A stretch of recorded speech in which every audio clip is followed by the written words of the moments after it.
História da Redenção, capítulo 53. O Santuário. A passagem que, mais que todas as outras, havia sido tanto a base como a coluna central da fé do Advento, foi a declaração: até 2.300 tardes e manhãs, e o santuário será purificado. Daniel capítulo 8, verso 14. Estas palavras haviam sido familiares a todos os crentes na próxima vinda do Senhor. Era esta a profecia repetida com alegria pelos lábios de milhares, como sendo a senha de sua fé. Todos sentiam que dos acontecimentos nela preditos dependiam suas mais brilhantes expectativas e mais acariciadas esperanças. Ficara demonstrado que estes dias proféticos terminariam no outono de 1844. Em conformidade com o resto do mundo cristão, os adventistas admitiam nesse tempo que a terra, ou alguma parte dela, era o santuário, e que a purificação do santuário fosse a purificação da terra pelo fogo do último grande dia. Entendiam que isto ocorreria na segunda vinda de Cristo. Daí a conclusão de que Cristo voltaria à terra em 1844. Porém, o tempo indicado passou e o Senhor não apareceu. Os crentes sabiam que a palavra de Deus não poderia falhar. Deveria haver engano na interpretação da profecia. Onde, entretanto, estava o engano? Muitos cortaram temerariamente o nó da dificuldade, negando que os 2.300 dias terminassem em 1844. Nenhuma razão se poderia dar para esta posição, exceto que Cristo não viera na ocasião esperada. Argumentaram que se todos os dias proféticos houvessem terminados em 1844, Cristo teria então voltado para purificar o santuário mediante a purificação da terra pelo fogo, e visto que ele não aparecera, os dias não poderiam ter terminado. Embora a maioria abandonasse a anterior contagem dos períodos proféticos, negando a exatidão do movimento nela baseada, uns poucos não estavam dispostos a renunciar a pontos de fé e experiência que eram apoiados pelas Escrituras e pelo especial testemunho do Espírito de Deus. Criam ter adotado sólidos princípios de interpretação no estudo das Escrituras, sendo seu dever reter firmemente as verdades já adquiridas e continuar o mesmo método de exame bíblico. Com fervorosa oração examinaram sua atitude e estudaram as Escrituras para descobrir onde haviam errado. Como não pudessem ver engano nenhum em sua explicação dos períodos proféticos, foram levados a examinar mais particularmente o assunto do santuário. Os dois santuários.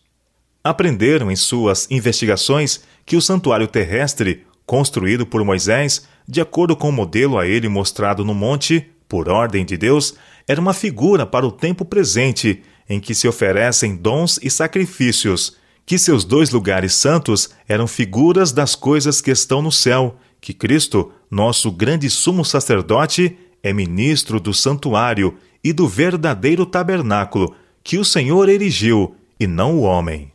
Que Cristo não entrou em santuário feito por mãos, figura do verdadeiro, porém no mesmo céu para comparecer agora por nós diante de Deus. Hebreus capítulo 9, versos 9, 23 e 24, e Hebreus capítulo 8, verso 2.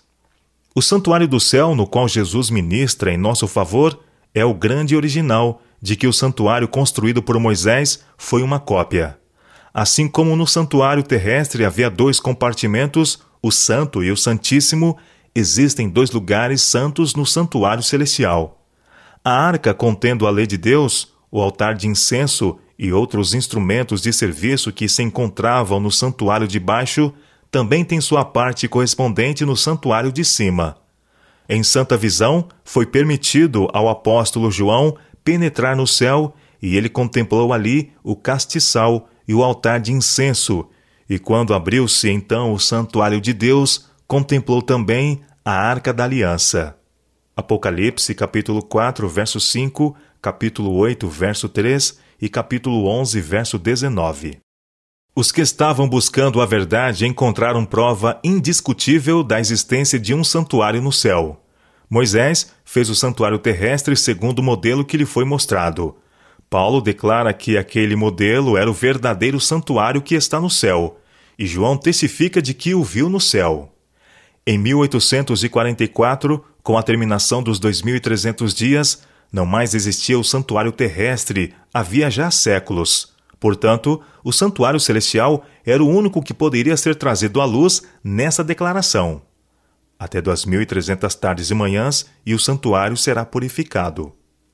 Mas, como o santuário celestial necessitava de purificação?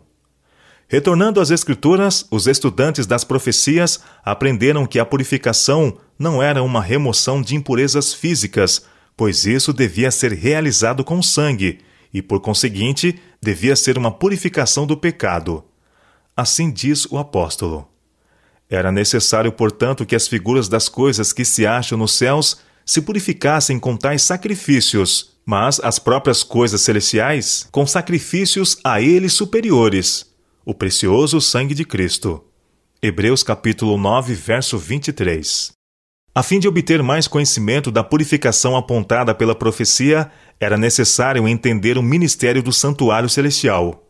Isto poderia ser aprendido somente pelo ministério do santuário terrestre, visto que Paulo declara que os sacerdotes nele oficiavam e serviam em figura e sombra das coisas celestes. Hebreus capítulo 8, verso 5. A purificação do santuário. Como antigamente eram os pecados do povo transferidos, em figura, para o santuário terrestre, mediante o sangue da oferta pelo pecado, assim nossos pecados são de fato transferidos para o santuário celestial, mediante o sangue de Cristo. E como a purificação típica do santuário terrestre se efetuava mediante a remoção dos pecados pelos quais se poluíra, consequentemente, a real purificação do santuário celeste deve efetuar-se pela remoção ou apagamento dos pecados que ali estão registrados. Isso necessita um exame dos livros de registro para determinar quem, pelo arrependimento dos pecados e fé em Cristo, tem direito aos benefícios de sua expiação. A purificação do santuário, portanto, envolve uma obra de juízo investigativo. Isto deve efetuar-se antes da vinda de Cristo para resgatar seu povo, pois quando vier, sua recompensa estará com ele para dar a cada um segundo as suas obras. Destarte, os que seguiram a luz da palavra profética viram que, em vez de vir Cristo à terra, ao terminarem os 2.300 dias, em 1844, entrou ele então no lugar santíssimo do santuário celestial, na presença de Deus, para levar a efeito a obra final da expiação preparatória para sua vinda.